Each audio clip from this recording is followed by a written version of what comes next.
देखो ये गरीबी का हाल, कृष्ण के दर पे विश्वास लेके आया। मेरे बचपन का यार है मेरा शाह, यही सोच कर मैं आस लेके आया हूँ।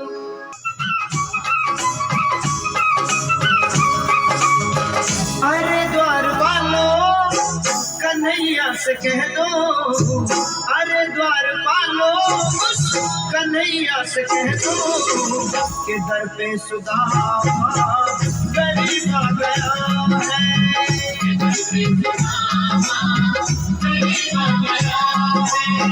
भटकते भटकते न जाने कहाँ से, भटकते भटकते न जाने कहाँ से तुम्हारे महल के करीब आ गया है।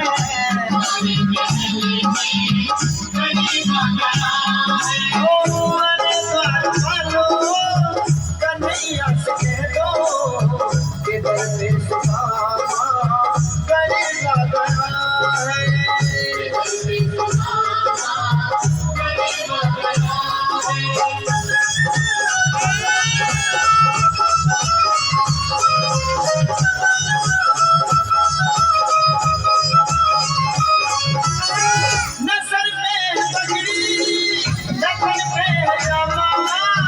बता दो कन्हैया को नाम है सुदामा, कन्हैया को नाम है सुदामा, कन्हैया को नाम है सुदामा। न सर पे है पगड़ी न तन पे है जामा, बता दो कन्हैया को नाम है सुदामा। न सर पे है पगड़ी न तन पे है जामा, बता दो कन्हैया को नाम है सुदामा।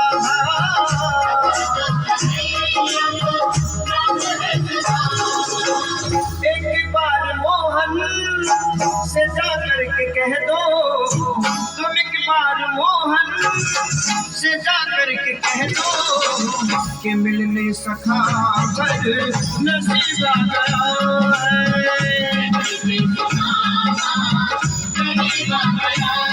ओ अरे द्वार वालों कन्हैया से कह दो कि दर पे सुदामा गरीब आ गया है।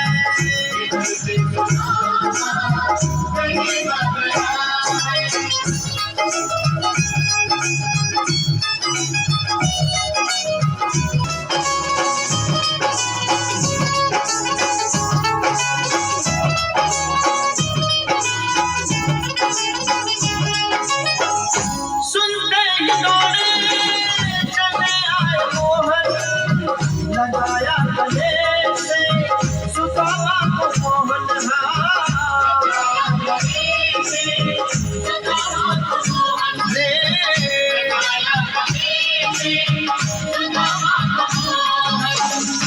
सुनते ही दौड़े चले आए मोहन, लगाया गले से सुदामा को मोहन। ओ सुनते ही दौड़े चले आए मोहन, लगाया गले से सुदामा को मोहन।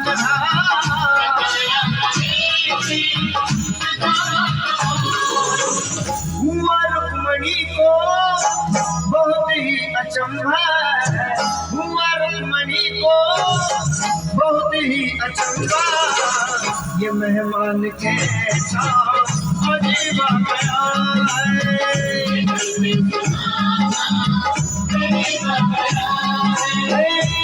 द्वार वालों कन्हैया से कह दो कि दर पे सुदामा गरीब आ गया है। गरीब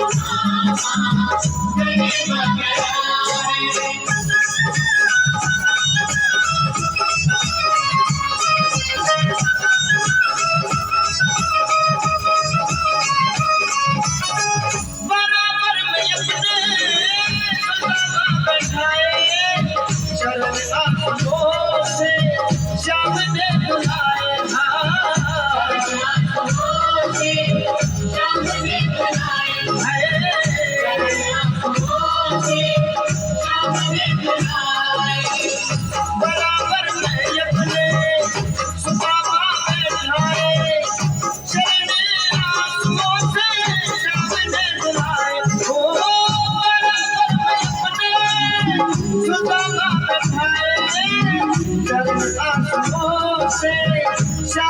बुलाए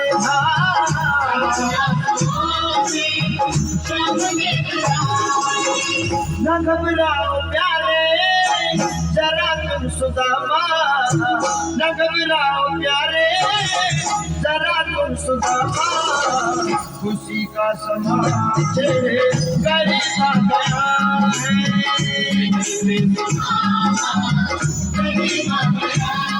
ओ अरे द्वार पालो कन्हैया से कह दो कि बरसे सुदामा गरीब आ गया है।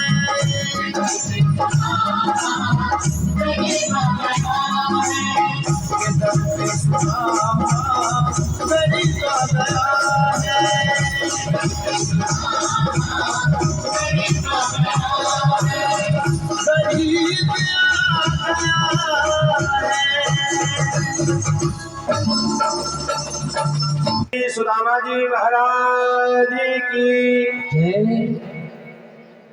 आज सुदामा जी द्वारका में आ गए हैं। आज सजन मेरे भगवान ने उनके चरणों में बैठ के बड़ी उनकी बहुत वंदना की है।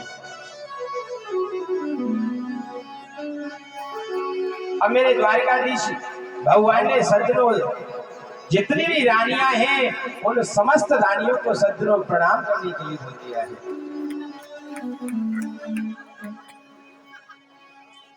आज सज्जनों जितनी भी रानी आ रही है वो अब एक दो तो है नहीं महाराज के, मेरे द्वारकाधीश के सज्जनों रानियां 16,108 हैं।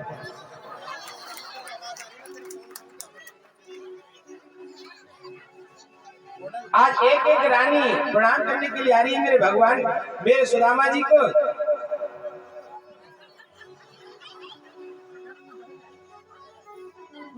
सुदामा जी ने कहा बोले लाला, भगवान बोले कहा बात है सुदामा जी, बोले एक बार थोड़ा मेरी तरफ कान करते कान में एक बात कहूंगा। भगवान बोले नहीं भैया तू तो आज कह दे जो भी कहना, बोले ये सब अपने घर के ही कोई बाहर का नहीं है। आज सुदामा जी ने कान में कहा बोले लाला ये तेरी यही है कोई अड़ोसी पड़ोसी से बुला लिए है। मेरे भगवान बोले नहीं सुदामा जी ये सब अपनी है। अब तो जैसे कहा आज सज्जनों मेरे भगवान बोले ये सब अपनी है। आज सुदामा जी बोले छोरे लाला तेरी इतना शादी विवाह की कभी तूने तो हमको बुलाया नहीं। आज सुदामा जी कह रहे मेरे भगवान ने कहा बोले वो तो बात ठीक है सुदामा जी, एक बात बताओ। बोले आप जब छोटे थे हम स्कूल विद्यालय में पढ़ते थे तो हम आपसे कहते थे बोले सुदामा जी आप विवाह करोगे, क्योंकि भगवान इसलिए पूछ रहे हैं कि अगर सुदामा जी घर में अकेले होंगे तो कोई बात नहीं है, अगर भाभी घर में होगी तो अपने देवर के लिए कुछ ना कुछ वस्तु अवश्य भेजी होगी। बोले अवश्य कुछ ना कुछ भेजा होगा। आगे पूरा घुमा के कैमरा आज मेरे भगवान बोले सुदामा जी क्या आपका विवाह हुआ कि नहीं हुआ। आज सुदामा जी बोले देख लाला विवाह की तो हमारी बिल्कुल इच्छा नहीं थी, लेकिन लाला क्या करें माँ बाप की बड़ी इच्छा थी इसलिए मैंने उनके कहने से विवाह कर लिया है। और तेरी भाभी का नाम सुशीला है। भगवान बोलने लगे बोले चोरे सुदामा जी बोले तुम इतने निठुर, बोले तूने विवाह कर लिया लेकिन हमको कभी तूने बुलाया नहीं।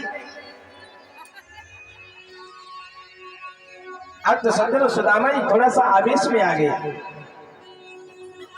सुदामा जी ने कहा चोरे लाला तू हमसे ज्यादा बड़ी बड़ी बात कर रहा है। अरे मैं तो घर में अकेला था और मेरा तो एक विवाह हुआ है, अगर किसी कारण से मैं भूल गया तो कोई बात नहीं है, लेकिन जितने ये गांव के गांव बसाए रखे हैं बोले तूने मेरे को कब बुलाया है। आज भगवान बोले सुदामा जी सबसे कहता हूं मैं, बोले आपका विवाह हुआ होगा तो बड़ी नेम से हुआ होगा, पहले लड़की वाले देखने आए होंगे, उसके बाद बात चली होगी लेन देन की, फिर कुमकुम पत्रिका आई होगी, फिर उसके बाद में विवाह हुआ होगा। लेकिन मैं तो सच बताता हूं, मेरे तो ऐसे विवाह हुआ है कि 1 घंटे पहले कोई पता नहीं है और 1 घंटे बाद में घर में दुल्हन आ गई है। बोले राधे राधे राधे राधे। बोले ये सब रानी ऐसे ही है।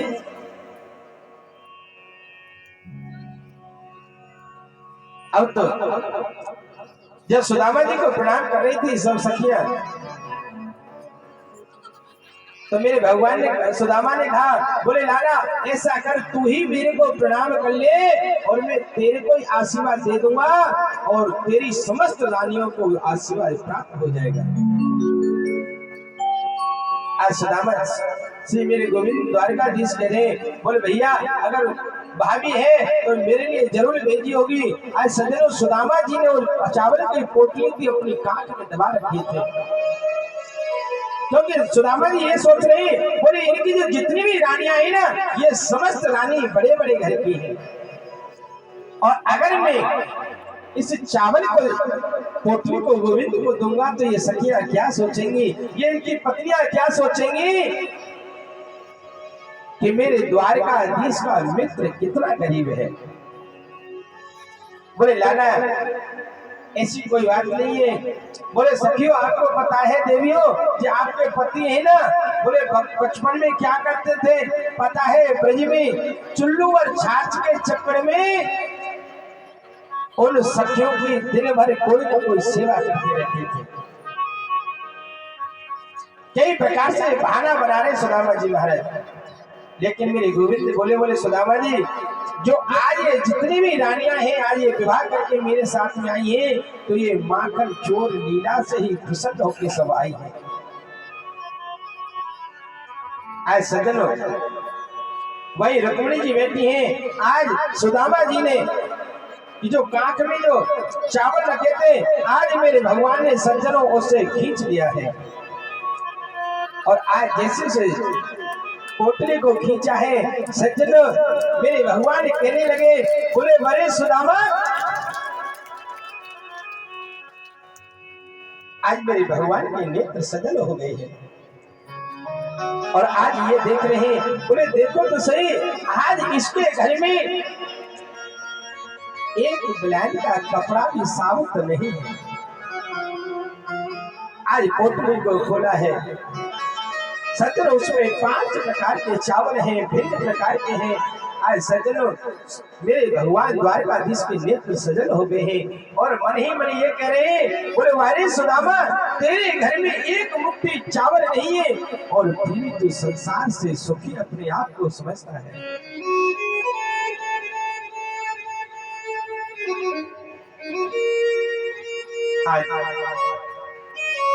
सज्जन मेरे भगवान ने एक मुट्ठी खाया, अनेक कह दिया, बोले मैं स्वर्ग का जो भी सुख है उस सुख को मैं सुदामा को प्रदान करता हूँ। जैसे ही दूसरी मुट्ठी खाई है मेरे भगवान ने कह दिया कि मैं पृथ्वी में जितना भी राज्य है, जितना भी सुख है, मैं सुदामा को दान करता हूँ। आज जैसे तीसरी मुट्ठी खाई है, आज सज्जनों रुक्मिणी जी ने हाथ पकड़ लिया मेरे भगवान का, और कह रही है वैसे तो ऐसे करिए। बोले स्वामी जी अरे द्वारकाधीश आप ये कच्चे चावल क्यों खा रहे हो, इससे तबीयत खराब हो जाएगी। लेकिन मन ही मन में कह रही सुन मेरे द्वारकाधीश से, बोले अरे अरे आज तो द्वारकाधीश ब्राह्मण के ऊपर बड़े प्रसन्न हो रहे हो जो कि स्वर्ग को भी दान कर दिया है, अरे पृथ्वी लोक को भी दान कर दिया है, आज अपने वैकुंठ को भी दान करने के लिए उतारू हो गए हैं। अरे वो भी तो एक ब्राह्मण था, जब आप वैकुंठ में आप शयन कर रहे थे तो उस समय उस ब्राह्मण ने आकर आपकी छाती पर लात का प्रहार किया था। आज सदन मेरे भगवान ने भी रुक्मिणी को इशारे में जवाब दे दिया है। बोले देवी अरे वो भी तो एक ब्राह्मण था, जो कि आपकी सुपारी के साथ में शादी हो रही थी, लेकिन वो ब्राह्मण आपके कुमकुम पत्र का मेरे पास आज लेके आया और मैंने आपके उस नगर में गया और आपने मेरे गले में बरमाला डाल दी। पर उसी ब्राह्मण की वजह से आज आप द्वारका जैसी नगरी की आप महारानी हो, पटरानी हो। पहली मुट्ठी लेते प्रभु ने स्वर्ग सुदामा के नामों किया है, दूसरी मुट्ठी में तीनों ही लोगों का वैभव पितृ को सौंप दिया है, तीसरी मुट्ठी में देने लगे बैकुंठ तो लक्ष्मी ने रोक दिया है, अपना निवास ये दान में दे रहे, कैसा ये दानी हमारा किया है, अपना निवास ये दान में दे रहे, कैसा ये दानी हमारा किया। ऐसे दिन रुक्मिणी ने हाथ पकड़ लिया मेरे गोविंद का, मेरे भगवान ने इशारे से कह दिया, बोले देवी, अरे गोविंद एक ब्राह्मण था जिस ब्राह्मण के कारण से आज आप द्वारका की पटरानी हैं। ऐ सुदामा जी बोले रुक्मिणी से, बोले अरे देवी आप भी समझाओ, ये हमारी बात को मानता ही नहीं है। आज सज्जन सुदामा की और मेरे गोविंद की बड़ी मित्रता हुई, रात भर दोनों भैया मित्र हैं, बतराए हैं। और सज्जनों सुबह सुदामा जी ने कहा, बोले भैया गोविंद अब हम तो अपनी नगरी को जाते हैं, देख तेरी जो भाभी है ना वो मेरा इंतजार कर रही होगी। आज सुदामा जी सज्जनों मेरे भगवान से मिलने के बाद में आज अपनी नगरी को वापिस हो गई है। आज सज्जनों जब सुदामा जी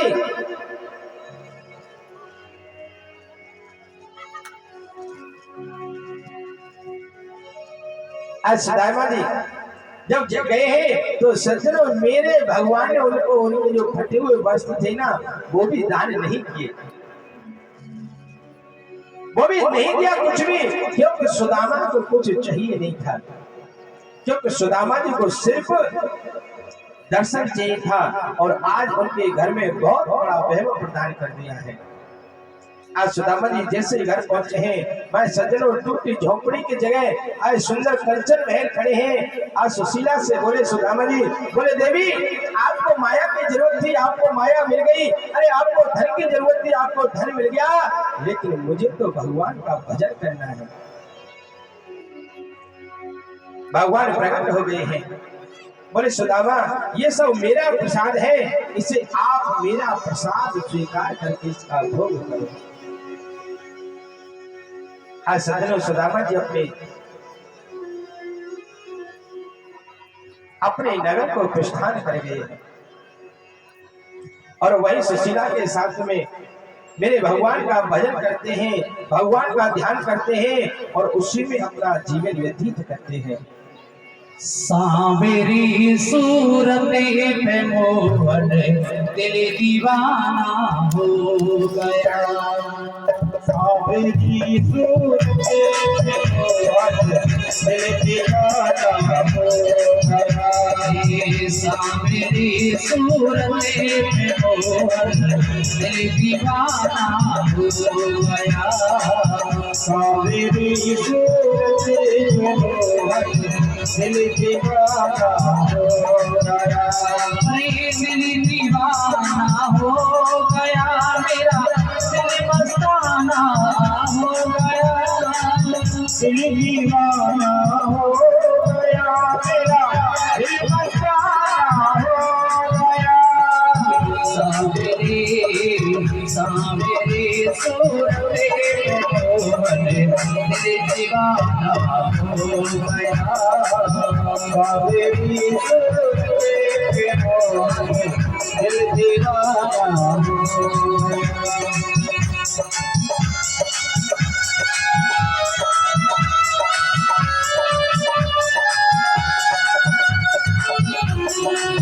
हो गया।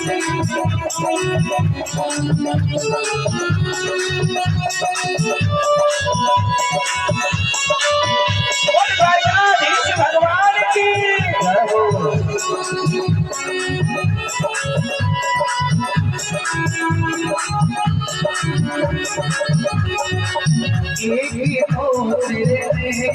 तिरछे दूसरा काजल लगा। एक तो तेरे तिरछे दूसरा काजल लगा। एक तो तेरे तिरछे दूसरा काजल लगा।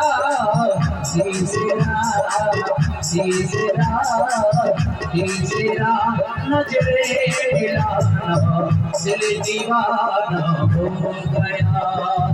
स्वामी सूरते पे दिल दीवाना हो गया।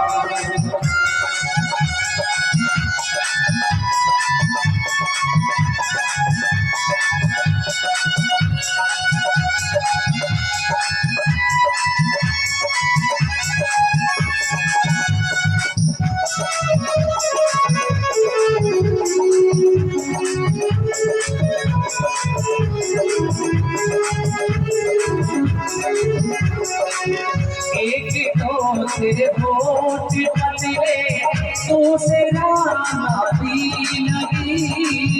एक तो तेरे होठ पतले दूसरा नाती लगी। रात को रात का तो पापिया नहीं जाता, दिल को जज्बात का तो पापिया नहीं जाता। रात के तो हम तुझे चांद भी दे दे, मगर चांद को चांद का तो पापिया नहीं जाता। एक तो तेरे होठ पतले दूसरा नारी लगी। एक तो तेरे होठ पतले दूसरा नारी लगी। तीसरा तेरा होश तेरा दिल दीवाना हो गया। तीसरा तेरा होश दिल दीवाना हो गया। सामने सूरते दिल दीवाना हो गया। सामने सूरते दिल दीवाना हो गया। दिल दीवाना हो गया। दिल दीवाना हो गया।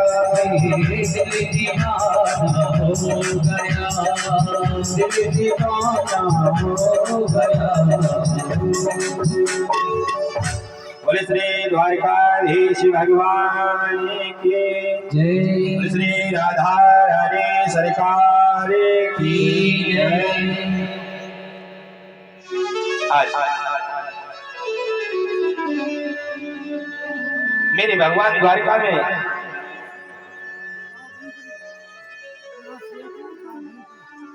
बैठे थे कि आज देवता लोग आ गए द्वारका में। बोले महाराज आपने कहा था कि मैं राक्षसों का उद्धार करने के बाद में अपने धाम को आ जाऊंगा।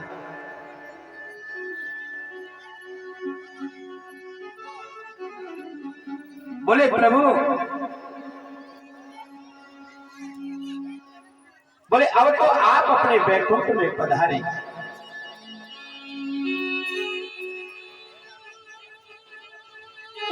भगवान ने कहा बोले भैया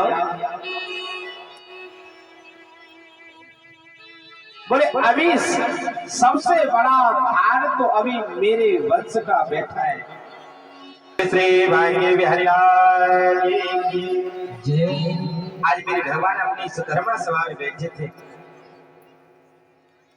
आज अपने समस्त पुत्रों से कहा बोले बेटा,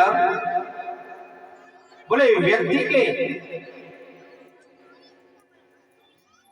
अगर चार चीज अंदर हो और अगर उसके अंदर विवेक नहीं है तो वो बिना अनर्थ किए हुए मानता नहीं है। बोले वो चार चीज कौन कौन सी है? रूपम यौवन संपत्ति प्रभु विवेकता। बोले विद्या, रूप यानी सुंदर रूप होना, युवा अवस्था होना, अधिक संपत्ति मिल जाना और कोई ऊंचा पद प्राप्त हो जाना। और अगर ये चारों चीजों में से किसी के पास में एक है, सुंदर रूप है, यौवन अवस्था है, संपत्ति भी उसके पास में खूब खजाना भरा है और उसके पास में कोई उच्च पद है, और अगर उसके पास में विवेक नहीं है तो सज्जनों बिना अनर्थ के हुए मानता नहीं है।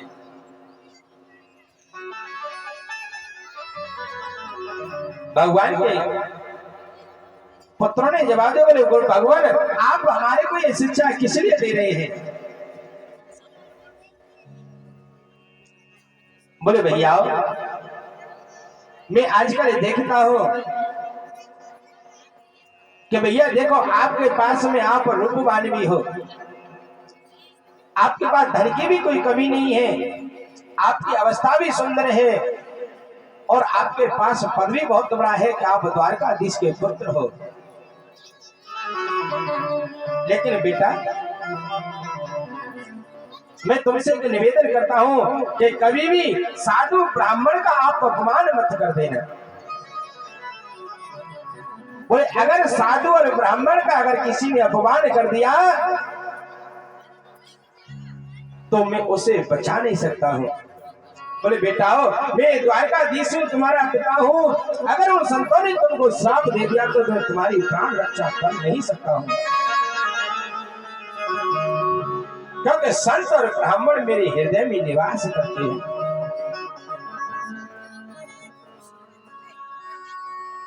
आज सदन से मेरे भगवान समझा रहे थे कि आज जो भगवान श्री कृष्ण के पुत्र हैं वो भगवान की इस कथा को सुनकर, इस उपदेश को सुनकर हंसने लगे हैं। और आप ये निश्चित समझना कि अगर कोई सुंदर शिक्षा आपको दे रहा है और अगर वो आपको अच्छी नहीं लग रही है तो आप समझ लेना कि इस सामने वाले व्यक्ति का समय अब खराब आने वाला है। आज ऐसे मेरे भगवान बोले अब तो इनका समय आने वाला है। मेरे भगवान वहां से चले गए और आज वहीं द्वारका में कुछ संत पधारे हैं, अनेक संत हैं। उन संतों की परीक्षा करने के लिए आज सज्जनों और बच्चों ने, यदुवंशियों ने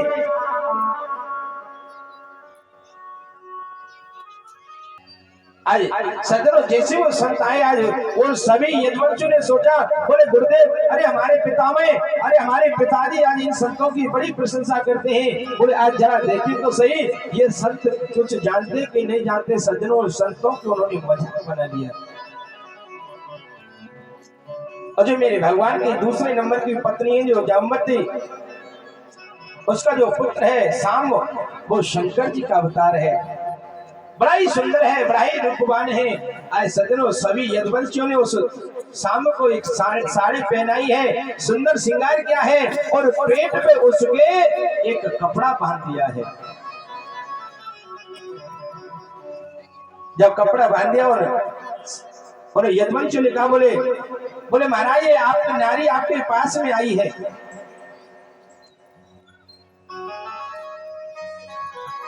बोले भैया इसको क्या चाहिए? बोले ये नारी आपसे ये पूछना चाहती है कि इस समय गर्भवती है, इसके पुत्र होगा कि पुत्री होगी।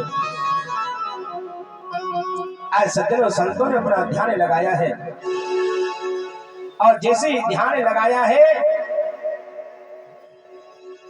आज उन्होंने कहा, अरे यदुवंशियों, अरे तुम हमारे संतों का मजाक कर रहे हो, अरे तुम तो कृष्ण के पुत्र के पेट पर कपड़ा बांध के आए हो। अरे दुष्टो, अरे इसके पुत्र, इसके पेट से कोई पुत्र नहीं होगा, अरे कोई पुत्री नहीं होगी, अरे इसके पेट से, इसके गर्भ से एक मूसल उत्पन्न होगा जो तुम्हारे वंश को नष्ट कर देगा। आज सज्जनों यदुवंशी घबरा गए। आज जैसे संत वहां से गए, उस कपड़े को खोला है तो उससे एक लोहे का इतना बड़ा मूसल उत्पन्न हुआ है। आज वसुदेव अपने सज्जनों से मूर्छन को इतना घिसा है तो उसी को समुद्र में बहा दिया है और एक छोटा सा टुकड़ा बच गया है। उस टुकड़े को सज्जनों समुद्र फेंक दिया है, उसको एक मछली निकल गई है। आज उसी मछली को एक बहेलिया पकड़ लाया है और सज्जनों जैसे उस मछली को पेट चीरा उसके अंदर से वो लोहे का टुकड़ा पड़ा है मिला है। आज सज्जनों उसने बहेलिया ने उस लोहे के टुकड़े को अपने बाण पर लगा लिया है।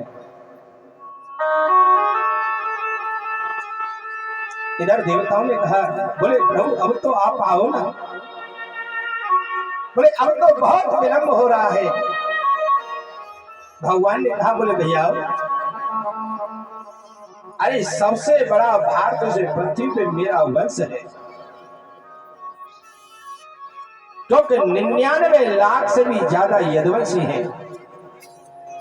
बोले भैया इनको श्राप तो लग गया है और इनकी समाप्त करके मैं अवश्य आऊंगा। आज सज्जनों बिना कारण के जो 99 लाख से भी ज्यादा यदुवंशी हैं आपस में लड़ कर सज्जनों नष्ट हो गए हैं। आज मेरे बलराम जी ने सोचा, बोले होगा तो वही जो मेरे गोविंद चाहेंगे। बोले मैं क्यों विविधान में पढ़ूं। सज्जनों बलराम जी ने मेरे भगवान के चरणों में प्रणाम किया है और अपने रूप शेष नाग का धारण करके क्षीर सागर में चले गए हैं। बोले श्री बलराम जी महाराज की जय। आज मेरे गोविंद सज्जनों प्रवास क्षेत्र में एक पीपल के वृक्ष के नीचे अर्धशयन अवस्था में सो रहे थे और सज्जनों वहीं पर मेरे भगवान के चरणों में पद्म है। आज सज्जनों वहीं से किसी बहेलिया ने देख लिया और उसने हिरन समझा और उस बहेलिया ने बाण लगा दी चला दिया। सज्जनों आज वो बाण मेरे गोविंद के चरणों में लग गया है।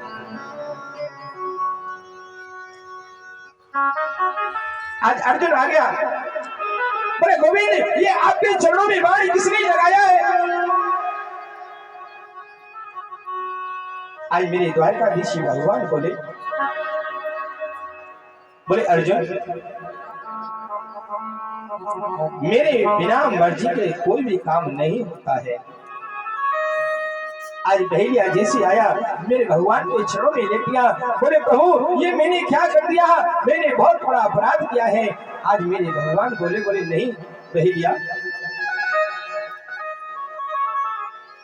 बोले ये तेरा ऋण था मेरे ऊपर।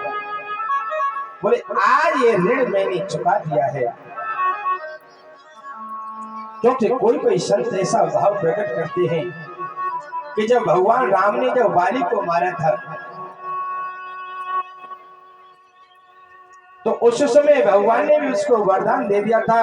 बोले जिस प्रकार मैंने तेरे को बाण से मारा उसी प्रकार तू भी मेरे को ऐसे ही मारेगा। आज बहेलिया क्योंकि भगवान सज्जनों किसी का ऋण लेके जाते नहीं है, वो उससे बढ़ के उसको चुकाते हैं। बोले भैया आज तेरा ऋण था वो आज मैंने पूरा कर दिया है।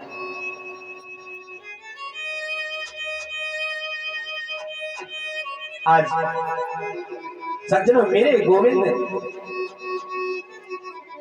अपने रूप को धारण करके और सज्जनों अपने धाम को चले गए हैं। बोले श्री द्वारिकाधीश भगवान की जय। आज जैसे आज मेरे भगवान अपने धाम को चले गए हैं, श्रीमद् भागवत जी में लिप्त हो गए हैं। श्री सुखदेव जी कहते हैं बोले राजा मेरे भगवान के जाने के बाद में बोले कलयुग आ जाएगा। बोले अब कलयुग आ गया है परीक्षित, और कलयुग में बड़े बड़े दुर्गुण होंगे, कोई शब्द नहीं बोलेगा, कोई धर्म का काम में मन नहीं लगाएगा। अगर किसी ने लगा दिया है तो वो बार बार उसे गिराएगा। लेकिन परीक्षित जी ने कह दिया बोले भगवान कलयुग में सभी अवगुण होंगे लेकिन कोई तो कोई गुण तो एक आध होगा। बोले एक गुण है आज गोस्वामी तुलसीदास जी ने बहुत ही सुंदर रचना की है। हो कलियुग केवल नाम आधारा, हो सुमरे सुमरे भवे तेरे पारा। सिया राम सिया राम जय राम, सिया राम सिया राम जय राम।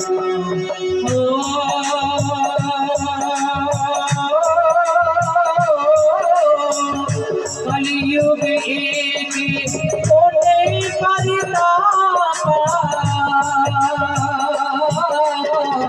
मानस कोटे होए नहीं पापा। सिया राम जय राम। केवल नाम आधारा, सुमर सुमर नर उतरे। कलियुग एक कोटि परितापा, मानस कोटि होए नहीं पापा। बोले परीक्षित, कलियुग में और तो सब अवगुण है, लेकिन एक गुण बहुत ही फलदायी है। बोले वो क्या है? बोले ज्यादा से ज्यादा भगवान की कथाओं का स्मरण करना है, ज्यादा से ज्यादा कथाओं का रसपान करना है, और जितना भी गाओगे, जितना भी सुनोगे, आपको उतना ही पुण्य प्राप्त होगा।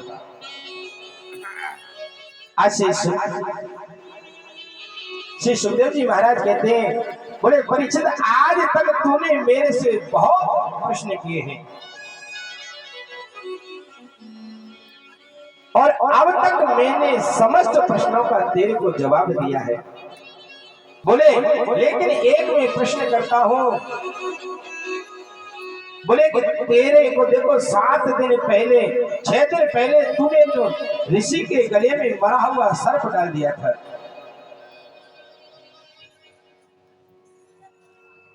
बोले उस ऋषि कुमार ने तेरे को श्राप दिया था। बोले इसी सर्प का पूर्व जो तक्षक सर्प नाम का है, वो तुझे डस लेगा, तेरी अकाल मृत्यु हो जाएगी। बोले आज वो समय आने वाला है परीक्षित। बोले वो सर्प आएगा और वो तुझे डसेगा और तेरी मृत्यु हो जाएगी। आज परीक्षित जी महाराज ने कहा, बोले गुरुदेव, अरे मैं तो एक आत्मा हूं, और आत्मा तो हमेशा अमर रहती है। अरे ये शरीर मरता है, शरीर जन्म लेता है, और जब मैंने आत्मा है, जब मैंने जन्म ही नहीं लिया, तो मेरी मृत्यु कैसे होगी? आज सुखदेव जी समझ गए। बोले परीक्षित, आज मैं समझ गया हूं कि तेने श्रीमद् भागवत की कथा का रसपान किया है।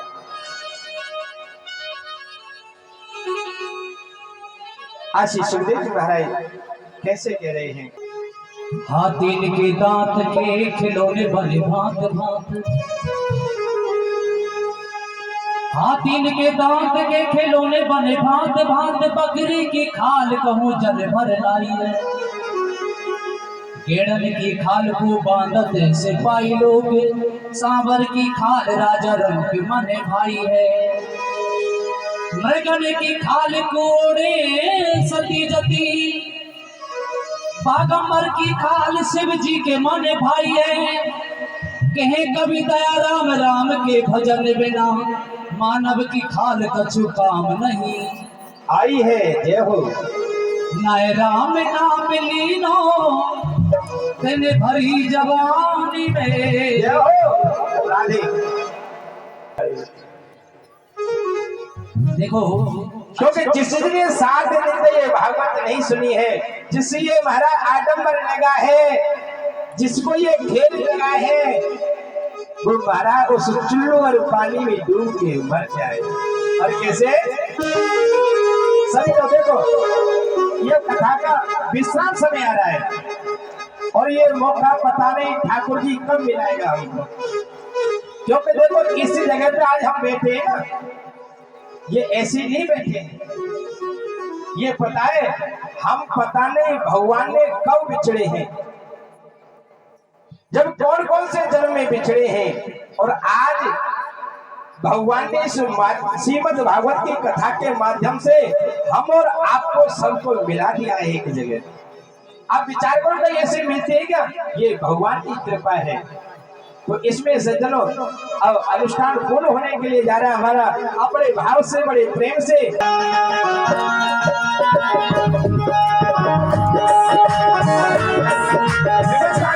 बच्चा ओ भैया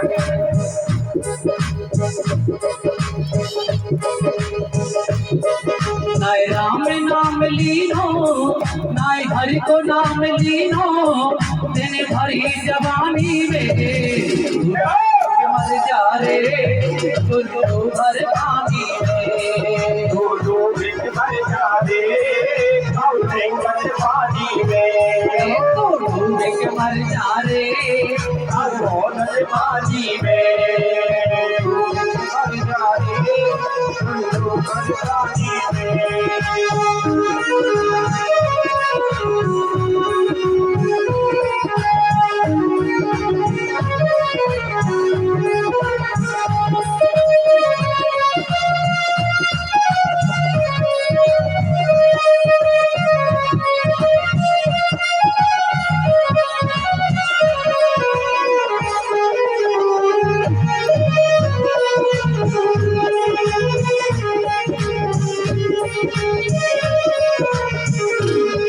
क्या लायो आटी में, क्या लायो आटी में, क्या लायो आटी में, मिल जाएगो माटी में, क्या लायो आटी में, मिल जाएगो माटी में।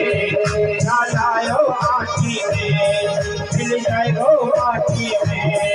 एक दिन काया तेरी बस जाएगी काठी में, एक दिन आया तेरी बस जाएगी काठी में। पानी का बबूला है, पानी का बबूला है, मिल जाएगो पानी में। तू डूब के मर जा रे गुरु भर पानी में, डूब के मर जा रे गुरु भर पानी में। बोल भगवान की, जीवन भागवत भगवान की, बोल सुखदेव महाराज की, बोल गंगा मैया की।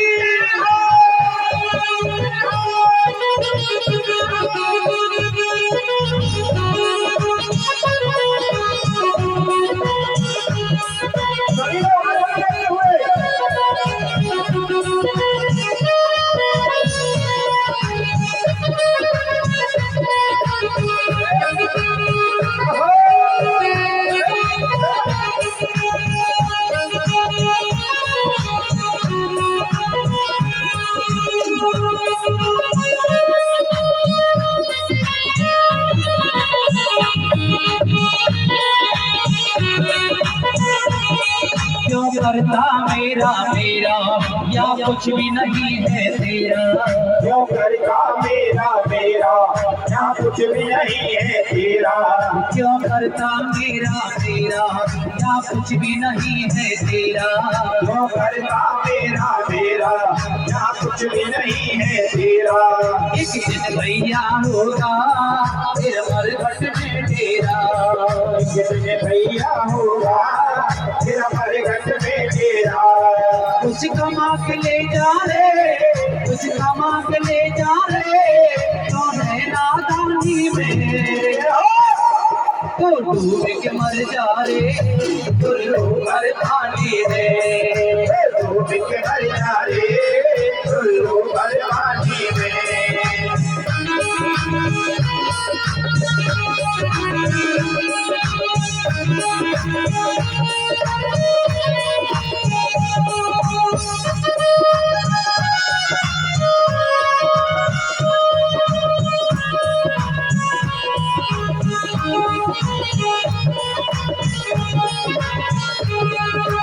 सच्ची भक्ति है, भक्ति में शक्ति है।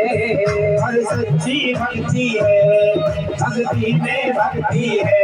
भैया भक्ति से भैया मिल जाएगी मुक्ति है। भक्ति से भैया मिल जाएगी मुक्ति है। तिन भाला मन खोयो, तिन भाला मन खोयो, नाना पानी में तू डूब के मर जा रे, समुद्र पानी में डूब के मर जा रे, समुद्र पानी में। राम नाम लीनो, तिन हरि को नाम लीनो, तेरी भरी जवानी में तो डूब के मर जा रे, तो हर पानी में डूब के मर जा रे, समुद्र पानी में। तू डूब के मर जा रे, तो हर पानी में डूब के मर जा रे, समुद्र पानी में। चलो हर पानी में, समुद्र पानी में। चलो हर पानी में। बोले श्री राधे हरियाली की जय।